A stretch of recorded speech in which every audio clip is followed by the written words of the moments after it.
¿Qué tal? ¿Cómo están? Muy buenas tardes. Esto es Ciudad TV 21.2, Ciudad Abierta, un espacio en el que todos tienen voz.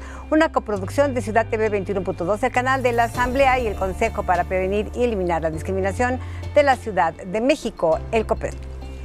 Y nuestro tema de hoy, inclusión en la educación de niños, de niñas y niños. Uno de los mejores regalos que podemos darles en su día.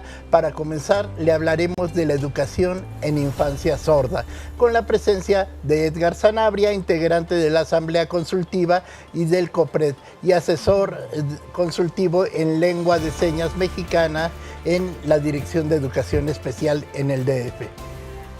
También tendremos a Gilberta Mendoza Salazar, perito intérprete en su lengua materna, el náhuatl. Nos dará un enfoque acerca de la educación con perspectiva de inclusión a personas indígenas. Finalmente, la inclusión en la educación de niñas y niños desde el ámbito mundial con Adriana Aguilera, encargada de Asuntos Internacionales del COPRED. Y bueno, en esta ocasión, Jacqueline Loaz Tapia, presidenta del COPRED, titular de este espacio, no nos podrá acompañar, pero en su ausencia recibimos con muchísimo gusto a Margarita Castilla, secretaria técnica del COPRED. Muchas gracias, Margarita. Bienvenida nuevamente. Muchas gracias a ustedes, doctor a este gran programa. Gracias. Y pues gracias. Acaba de pasar el Día del Niño y además hoy también es el día del acoso. El Día Mundial contra el Acoso Escolar. Escolar. Sí, no, es muy buen pretexto para tener este programa. Y sí, el lunes fue el Día del Niño y de la Niña, así que por eso nos pareció buenísimo tener este tema hoy, con un enfoque especial para dos grupos de población en los que tiende a haber esta situación de bullying y de acoso, tiende a ser mucho más fuerte, pero además de exclusión en el ejercicio del derecho a la educación, sobre todo por la lengua, por la educación bilingüe y la falta de recursos para ella. Y sobre todo porque fíjate que en las escuelas, por ejemplo, ahorita que estamos viendo el lenguaje de señas, los niños sordos y los niños mudos o sordomudos no tienen este lenguaje de señas en la educación escolar, ¿no? Pues sí, y sobre todo es muy importante desvirtuar bastante algunos mitos que hay respecto a la lengua de señas, ¿no? Porque se puede ver desde la riqueza lingüística, diversidad lingüística en nuestro país. Al final la lengua de señas mexicana es una de las lenguas nacionales y poca gente sabe eso, ¿no? Y también desmitificar el hecho de que la sordera y la mudez no están asociadas, ¿no? Es una discapacidad auditiva. Exacto, y o una discapacidad de lenguaje, ¿no? Claro, y entonces pues la educación bilingüe se hace muy importante para lenguas originarias, que será el caso que nos platicará nuestra invitada Gilberta, y también para personas sordas hablantes de lengua de señas mexicana. Y yo creo que en esto de las lenguas originarias, yo tengo que contarles que acabo de ver la película de Sueño en otro idioma, que es realmente una belleza de película, que creo que es de lo mejor que se ha hecho en este país, y justo la problemática de estas lenguas que se están perdiendo por falta de uso, y la discriminación justo que se hace de las personas que hablan todavía su propia lengua, ¿no? Y el gran duelo, porque cuando una lengua muere, muere una cultura, ¿no? Muere todo, porque ahí está la concepción y la cosmogonía, que es de lo que habla esta película, ¿no? Claro. Margarita Castilla, sin embargo, que los maestros den clases bilingües con las lenguas indígenas aquí en nuestra Ciudad de México, tendría que ser por zonas, ¿no? No en todas las zonas, en todas las delegaciones de la Ciudad de México se podría seguramente si quisiera, pero se tendría que usar este doble lenguaje, lenguaje bilingüe. Lengua bilingüe, pues mira, es que la Ciudad de México tiene una particularidad respecto a las lenguas indígenas y también respecto a la lengua de señas mexicana. Respecto a las primeras, tiene que atender el fenómeno muy particular a la Ciudad de México de que es lugar de destino de una migración de personas de pueblos originarios, de muy diversos pueblos originarios. Entonces, tenemos claro, más si de bien hay una lenguas en la Ciudad de México. Sí, si bien la lengua mayoritaria es el náhuatl, no es el náhuatl de todas las regiones, ¿no? Y entonces sí, hay que focalizarlo. Por ejemplo, sabemos que Iztapalapa es una de las delegaciones que concentra una población migrante y una población de habla de lengua indígena mayoritaria, ¿no? Pero entonces en ese sentido hay que dirigir estos programas de educación bilingüe en las escuelas donde hay mayor población hablante. Sin embargo, todo niño y niña que hable una lengua originaria tiene derecho a esta educación, entonces tiene que tener lugar en una escuela en donde además pueda aprender su lengua. De por sí en las escuelas oficiales, perdón que te interrumpa, Margarita, no, claro.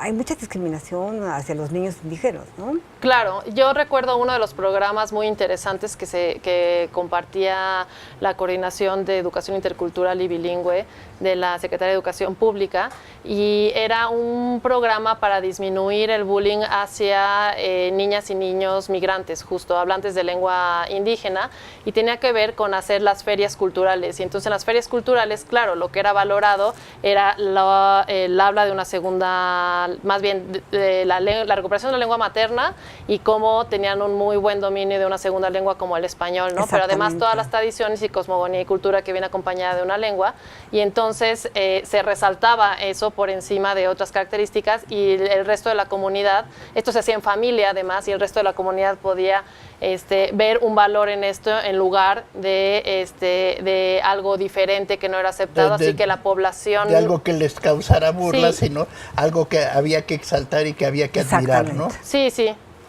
Bueno, pues vamos, ahora vamos a un video, ahorita regresamos. Este concepto puede referirse al espacio físico, al aprendizaje que adquieren los estudiantes o a las metodologías impartidas por el docente. La escuela es una institución educativa que pretende formar personas en el ámbito valórico y académico, y así entregarles competencias para enfrentarse a la vida social y laboral. La escuela la conforman sus estudiantes, profesores y familia. Si bien los profesores se encargan de entregarles conocimientos teóricos e idealmente valóricos, estos últimos deberían ser propiciados primeramente por su núcleo familiar. Estos tres elementos son de suma importancia en el desarrollo del niño y deben trabajar en conjunto para lograr el éxito escolar y personal. Es por esto que si uno falla, el proceso educativo se llevará a cabo con dificultad. Sin embargo, a pesar de la formación holística que pretende entregar la escuela, en la práctica educativa esto no se ve reflejado, lo cual se evidencia en la poca preparación del individuo para enfrentarse en la sociedad. La escuela actualmente excluye dentro de su currículum la educación emocional. Existe una desvalorización de las relaciones inter- e intrapersonales. Por el contrario, se fomenta la competitividad y el individualismo, lo que se evidencia en la importancia que se le otorgan a pruebas como la PSU, por ejemplo, que se encarga de segregar a un grupo de alumnos que por falencias del mismo sistema se ven afectados. Entonces, ¿es la escuela un espacio para todos? ¿Qué es la educación inclusiva? La educación inclusiva es aquella que entrega una formación cognitiva, valórica y afectiva en igualdad de oportunidades a todos y todas las estudiantes, sin importar su condición económica, social, religiosa, física, étnica, su orientación sexual o si presenta alguna necesidad educativa especial. Las necesidades educativas se definen de acuerdo al informe Warnock como todas aquellas dificultades que presenta un individuo durante su proceso de escolarización y requieren una respuesta y atención individualizada y comprensiva. Las necesidades educativas se clasifican en transitorias y permanentes. Las primeras aluden a aquella necesidad que un individuo va a presentar durante un periodo determinado de tiempo, la cual superará con un adecuado apoyo. Y las permanentes son aquellas que la persona va a presentar durante toda su vida escolar. Para llevar a cabo la educación inclusiva, es necesario que existan adecuaciones curriculares para que todos puedan acceder a los contenidos sin barreras. También debe haber un cambio de la infraestructura del espacio físico donde se desarrollen las clases, una mayor preparación de los docentes que imparten las asignaturas, pues es tarea de todos desarrollar metodologías inclusivas en el aula. A su vez, los profesores deben encargarse de incentivar a todos los estudiantes a formar parte de esta inclusión. Por ejemplo, si en el aula hay un estudiante sordo, sería muy necesario que todos sus compañeros pudieran aprender lengua de señas para comunicarse eficazmente. Bueno, es todo un tema, queridísima, que se tendría que trabajar durante mucho tiempo, muchos años, para que los niños piensen también en tener una educación de señas, ¿no? Un lenguaje a señas. Claro, y también ahora tenemos que aprovechar esta oportunidad que brinda la nueva Constitución, la primera Constitución de la Ciudad de México, que gracias al activismo de la comunidad sorda tienen por primera vez reconocido el derecho a la educación bilingüe en lengua de señas mexicana-español. Ahora, hay muchos retos que ya nos platicarán, que representa el ejercicio de este derecho, pero es una cuestión muy importante. Tendría que haber un maestro que estuviera hablando, a la vez que está hablando también estuviera haciendo señas, sí, ¿no? O maestras tener, y maestros. como tenemos nosotros aquí a nuestro compañero, sí, que por nos supuesto. está hablando en señas y que tendría que ser incluso en todos los medios de televisión. Sí, bueno, y esa disposición, por ejemplo, sí existe la normativa para que eso sea obligatorio. Por supuesto, ¿no? exactamente. Y bueno, pues ya está en la ley, ahora tenemos que bajarlo a la realidad. Práctica, claro, exacto, tiene que haber presupuestos asignados, tiene que haber profesionalización de intérpretes, de maestras, maestros, sí. Preparar a todos los maestros psicológicamente también, a los niños también, lo que decía ahí, no está incluida pues unos temas emocionales, ¿no? Una clase donde manejen los niños también sus propias emociones. Claro, porque la cuestión de la inclusión y de la diversidad implica cómo miramos la otredad, qué es lo que vemos, si vemos mejor el ser de una manera que de otra y tal, si vemos qué es lo que vemos normal.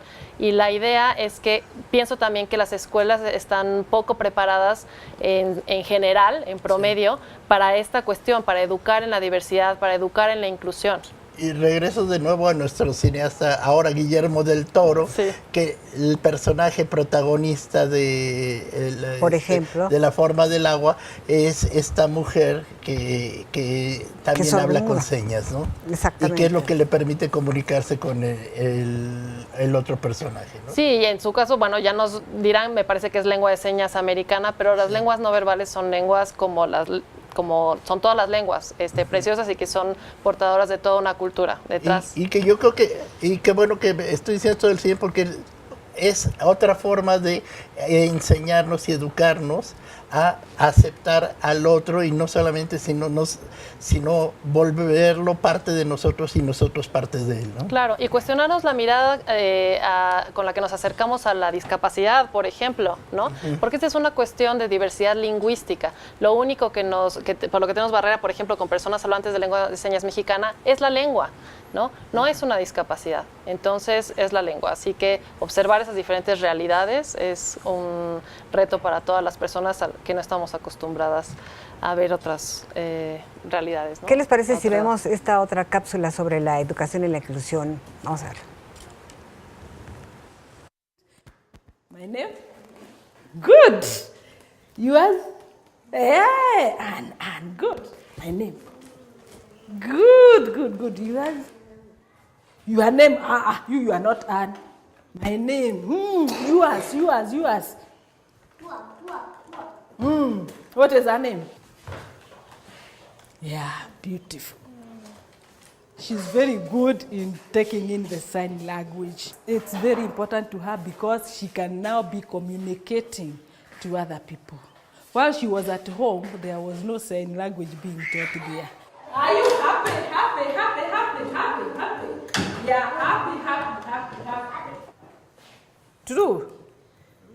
Every day you come school. Yes. These 6-year-olds are so happy to finally be able to express themselves and communicate with others. It is only by learning sign language that deaf children can fully communicate. Today, deaf children and young people worldwide are too often denied their right to education. This is because of a lack of teachers well-trained in sign language and a lack of awareness by parents that their children can and have a right to go to school. Sign language is mandatory if these deaf people are going to learn. Without it, they cannot. So it is a mother language that helps them to communicate with others. So without this, it means the communication will be at zero. And without communication, then you cannot impart skills. Here, we shall learn about the